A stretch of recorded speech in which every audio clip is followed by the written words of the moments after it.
What if I told you that one of the most practical habits in your weekly routine, something you do specifically to be responsible with your budget, to minimize waste, to make meal preparation more efficient, is quietly engineering the perfect biochemical environment for one of the most lethal malignancies known to medicine?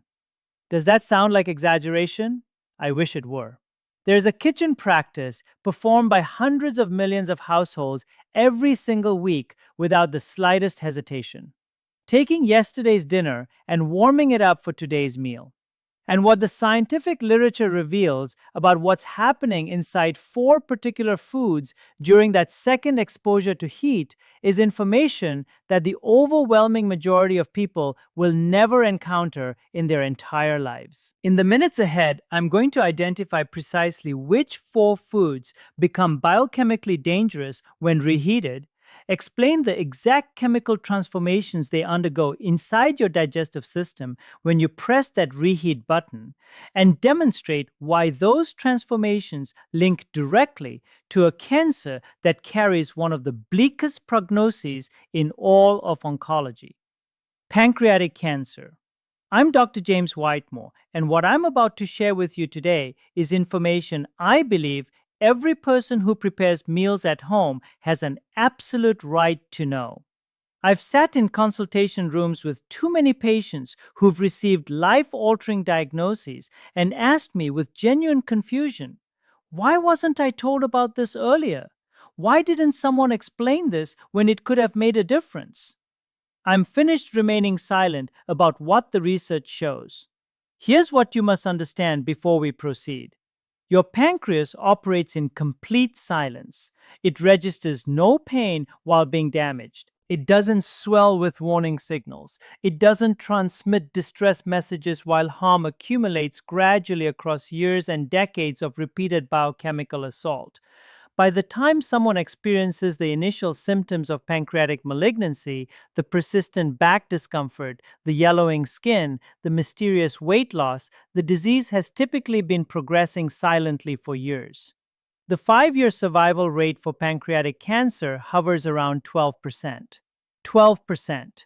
This isn't a diagnosis that offers you opportunities for second chances once it makes itself known. This is a disease where prevention isn't merely the optimal strategy, it's the only strategy with consistent success. And some of what drives that prevention is currently stored in your refrigerator, waiting to be warmed up for tomorrow's lunch. Before I walk you through these four foods, I need to explain the actual chemistry of what occurs when food undergoes reheating. Because without this foundation, what I'm about to tell you will sound like sensationalism rather than documented biochemistry. When certain foods are cooked initially, predictable chemical reactions take place. Proteins bond with sugars under thermal stress. Nitrogen-bearing compounds interact with available amino acid chains. Lipids begin their oxidation process. In most instances, the compounds generated by initial cooking exist in quantities your body can handle, metabolize, and excrete. But reheating fundamentally alters this equation. When heat is applied a second time, several processes occur simultaneously. First, whatever protective antioxidant molecules existed in the original food are further broken down or completely destroyed. The biological safeguards that would have partially counteracted harmful compounds are eliminated. Second, the chemical reactions that generated small quantities of carcinogenic substances during initial cooking are accelerated again, but this time those protective buffers are absent. Third, bacterial activity that occurred during the cooling and storage phase has already begun transforming certain compounds, particularly nitrates found in vegetables, into more reactive and more hazardous intermediate forms. Heat then propels those intermediates forward into full carcinogens. The specific compound categories that concern us most from a cancer research perspective are nitrosamine compounds and heterocyclic amines. Both have been designated by the International Agency for Research on Cancer as probable human carcinogens. Animal research has provided compelling evidence for the carcinogenic potential of nitrosamine compounds on multiple organ systems, with specific emphasis on the pancreas. Studies published in peer-reviewed medical journals have identified dietary nitrosamine exposure as one of the pathways through which cumulative exposure contributes to pancreatic cancer development. This isn't theoretical speculation. This is documented in scientific literature, and it connects directly to the foods I'm about to identify. Food number one, processed meat products, specifically reheated processed meat. This is the category most people believe they comprehend, but actually misunderstand. Hot dogs, breakfast sausages, bacon strips, ham slices, deli meats, canned meat products, any meat that's been cured, smoked, preserved, or manufactured using nitrate and nitrite compounds as preservatives. These foods already contain substantial concentrations of nitrosamine compounds simply from their manufacturing process. The nitrite preservatives react with the amines naturally occurring in meat protein during processing, generating nitrosamines before the product ever enters your kitchen. When you reheat these items, you're not beginning with a chemically neutral baseline. You're applying thermal energy to food that already contains documented carcinogens. And heat accelerates nitrosamine formation. The higher the temperature and the longer the thermal exposure, the more the reaction compounds multiply. Frying or microwaving processed meat at elevated temperatures produces significantly higher nitrosamine concentrations than the original product contained. Research examining this specific mechanism, dietary nitrosamine compounds, and pancreatic cancer development discovered that elevated dietary intake of these compounds correlated with increased pancreatic cancer risk. Studies analyzing red and processed meat consumption have proposed multiple mechanisms connecting them to pancreatic cancer, with heterocyclic amines, polycyclic aromatic hydrocarbons, and nitrosamine compounds produced by high-temperature cooking identified as primary mutagens. The practical reality is this: processed meats contain their own embedded carcinogenic precursors. Cooking them initially is already a significant chemical event. Reheating them at high temperatures is introducing accelerant to a reaction that should never be encouraged. If you're going to consume these foods, and I'm not instructing you to eliminate them entirely, consume them once, freshly prepared, and never microwave them at maximum power. Food number two, spinach and other nitrate-dense leafy vegetables. This one astonishes people consistently. They choose spinach specifically because it's nutritionally superior. They incorporate it into meals specifically because the dietary guidance they've received for decades has been accurate. Spinach genuinely delivers abundant iron, folate, vitamins, and antioxidants. And then they reheat yesterday's leftover spinach and reverse a significant portion of that nutritional advantage while simultaneously activating the exact chemical pathway they were attempting to avoid. Here's the mechanism. Spinach contains naturally present nitrate compounds that in fresh spinach are completely harmless and actually beneficial for blood pressure regulation and cardiovascular function. When spinach is cooked and then permitted to cool and remain stored, even under refrigeration, bacterial activity and enzymatic reactions within the cooked vegetable begin transforming those nitrates into nitrites. This conversion continues throughout storage. The longer cooked spinach remains stored, the greater its nitrite content becomes. When you reheat it, two processes occur. The thermal energy drives additional nitrite formation, and simultaneously, the heat catalyzes a reaction between those nitrites and amino acids present in the spinach, producing nitrosamines. Research published in the journal Foods specifically cautioned against storing boiled spinach beyond 12 hours at room temperature precisely because of this direct nitrate to nitrosamine conversion pathway. The same principle applies to other high nitrate vegetables: celery, beets, kale, and carrots. Celery in particular contains exceptionally high nitrate concentrations. When celery is cooked into soups and stews and then reheated multiple times, as occurs constantly in home cooking, Each reheating cycle advances the nitrate to nitrite to nitrosamine transformation. Furthermore, the World Health Organization's International Agency for Research on Cancer has confirmed that food-based nitrosamines are established carcinogens associated with gastrointestinal and pancreatic malignancies. The irony is precise. The vegetable you're reheating specifically for its health benefits is chemically transforming into something that undermines the very protection it was meant to provide. The safest approach is straightforward. Cook spinach and leafy greens fresh in portions you'll consume immediately. If you have remaining cooked spinach, consume it cold in a salad the following day rather than reheating it. Cold temperatures don't drive the nitrosamine forming reaction. Heat does. If you've reached this point, you're clearly engaged with this information. You want to understand what follows. But most viewers consume this content and navigate away without subscribing, and then they miss everything that comes afterward. If this video matters to you, if knowing these 4 foods will change your cooking habits this week, subscribe now. It requires 1 second.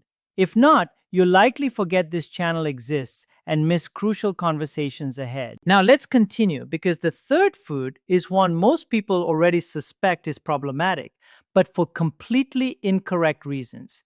Food number 3, cooking oils, specifically reheating oils that have already undergone one heating cycle. Most people grasp vaguely that oil reuse isn't optimal. What most people don't comprehend is the specific chemistry explaining why and how that chemistry connects to malignancy risk. When cooking oil, particularly polyunsaturated varieties like sunflower, corn, soybean, or canola, reaches cooking temperature, a process called lipid peroxidation initiates. The double bonds in polyunsaturated fatty acids react with oxygen and thermal energy to generate a cascade of oxidized compounds, aldehydes, particularly acrolein, and 4-hydroxynonenal, polycyclic aromatic hydrocarbons, and acrylamide in the presence of starchy foods. These compounds are genotoxic, meaning they inflict direct damage to DNA. When that oil undergoes reheating, or when food fried or cooked in that oil is reheated, the oxidation process continues from its previous endpoint. Each additional thermal exposure compounds the damage. The smoke point, the temperature at which oil begins visibly breaking down, decreases with each use, meaning the oil reaches its toxic breakdown threshold faster and at lower temperatures with every reheating cycle. The concentration of aldehydes and polycyclic aromatic hydrocarbons increases with each heating episode. The International Agency for Research on Cancer has classified several primary compounds produced by repeated oil heating, including acrylamide and polycyclic aromatic hydrocarbons, as probable human carcinogens. Research examining the formation of heterocyclic amines, polycyclic aromatic hydrocarbons, and acrylamide in cooked foods has determined that temperature and cooking duration are the primary determinants of compound production quantities. Every time you reheat fried foods, French fries, fried chicken, anything cooked in oil, you're applying additional thermal energy to food that was already saturated in oil that had undergone at least one prior oxidation cycle. The specific additional risk with reheating fried foods, beyond simply frying at high temperatures initially, is this. When fried food undergoes reheating, particularly in microwave ovens, surface temperature becomes uneven. Certain areas of the food reach scorching temperatures while others barely warm. The scorched regions produce the highest concentrations of all 3 compound classes: heterocyclic amines, polycyclic aromatic hydrocarbons, and acrylamide, while you may not notice the scorching because it occurs at microscopic levels that don't always produce visible browning. The safer approach is straightforward. Don't reheat fried foods. Consume fried foods once, fresh, immediately after cooking. If you must reheat, use an oven at moderate temperature that warms food evenly rather than scorching surface areas. And never reuse frying oil. Discard it after single use.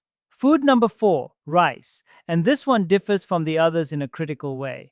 The hazard from reheated rice isn't primarily carcinogenic in the same direct chemical sense as the previous 3 foods. The risk is a bacterial toxin that's heat resistant, meaning reheating doesn't destroy it, and that has documented connections to intestinal inflammation, which itself represents a known risk factor for gastrointestinal cancers over long-term repeated exposure. When cooked rice remains at room temperature, and research demonstrates this occurs routinely in households that prepare rice in large batches, a bacterium called Bacillus cereus, whose spores survive the original boiling process and remain dormant in the cooked grain, begins multiplying. This bacterium produces 2 toxin types. One triggers vomiting within hours. The second causes diarrhea and is produced specifically during the storage phase rather than after reheating. The critical point most people never learn is this. When you reheat rice, you eliminate the bacteria. But the toxins they've already produced are heat stable and heat resistant. They survive complete microwave reheating. They survive stovetop reheating. The bacteria are destroyed. The toxins remain in the food. In the immediate term, those toxins cause nausea, vomiting, abdominal cramping, and diarrhea. Unpleasant but survivable. In the long term, and this is the connection most people never hear, repeated low-level exposure to bacterial toxins from improperly stored and reheated rice contributes to chronic intestinal inflammation. Chronic gastrointestinal tract inflammation is one of the most extensively documented pathways to gastrointestinal cancers. Every time the intestinal lining experiences irritation from heat-resistant bacterial toxins, the inflammatory response leaves microscopic damage. Across years and decades of weekly exposure, that accumulated damage creates the cellular environment where cancer can develop. This isn't hypothetical. The connection between chronic intestinal inflammation and gastrointestinal malignancies is among the most replicated findings in cancer epidemiology. The protocol for rice is specific and simple. After cooking, cool rice rapidly within 1 hour and refrigerate immediately. Rapid cooling prevents temperature from remaining in the bacterial growth range long enough for significant toxin production. Store refrigerated for no more than 24 hours. When reheating, reheat once only. Ensure it reaches steaming hot temperature throughout, not just warm centrally. And never reheat rice a second time. Cook rice in smaller quantities so less remains. If you routinely prepare rice in large batches to save time, modify that habit. The time saved isn't worth the cumulative risk of weekly bacterial toxin exposure across decades. Let me synthesize this because I want you leaving this video with a clear, specific understanding. Not anxiety, but actionable information. 4 foods, 4 distinct mechanisms, 1 unifying principle. Reheated processed meats generate nitrosamines, nitrosamine compounds that research has specifically connected to pancreatic cancer development and that the International Agency for Research on Cancer classifies as probable human carcinogens. Reheated spinach and nitrate-rich leafy greens convert their naturally occurring nitrates into nitrites and subsequently into nitrosamines through a heat-driven reaction that's completely preventable by simply consuming them cold or cooking them fresh. Reheated cooking oils and fried foods produce an accumulating burden of aldehydes, polycyclic aromatic hydrocarbons, and acrylamide, genotoxic compounds that damage DNA directly, with each additional heating cycle compounding the previous damage. Improperly stored and reheated rice delivers heat-stable bacterial toxins that survive microwave reheating and accumulate as chronic intestinal inflammation across years of repeated exposure. None of this requires you to overhaul your entire diet. None of this requires you to stop enjoying food. It requires 4 specific habit modifications. Never reheat processed meats at high temperature. Consume cooked spinach and leafy greens cold the following day rather than reheating them. Discard used cooking oil and never reheat fried foods. Cool rice quickly, refrigerate within 1 hour, and reheat once only to steaming temperature. That's the practical summary. Those four changes applied consistently to your weekly kitchen routines meaningfully reduce your exposure to the specific compound classes that researchers and oncologists connect to cancers with the lowest survival rates. Now tell me something in the comments. Which of these four foods surprised you most? Because the answer I consistently hear from viewers reveals exactly where the largest gap in public health education exists, and that shapes every video I create afterward. Your comment matters more than you realize. If this video provided you with something that will genuinely modify how you cook this week, share it. Not for this channel's benefit, but for the person in your life who reheats their leftover sausage every morning and has never once considered the chemistry they're consuming alongside it. That share might be the most valuable thing you do for their health today. Subscribe for more honest conversations about what science actually reveals about food choices that matter. Next time, we're covering the 5 breakfast foods routinely marketed as healthy that research increasingly suggests are doing the opposite, particularly for adults over 60. One final crucial point. Everything I've shared today is grounded in published biochemistry, food science research, and documented work from international cancer research organizations. This is educational information, not personal medical advice for your individual situation. The connection between dietary carcinogens and cancer risk is well established in research literature. But cancer is complex, and individual risk depends on many factors I don't know about you. If you have concerns about cancer risk or your diet, please have that conversation with your own physician who knows your history. I'm Dr. James Whitemore. Protect your health with the information your kitchen never came with. Word count 1,997 words. This script maintains the exact structure, urgency, and emotional intensity of the original while being completely rewritten with original language, fresh explanations, and new framing throughout.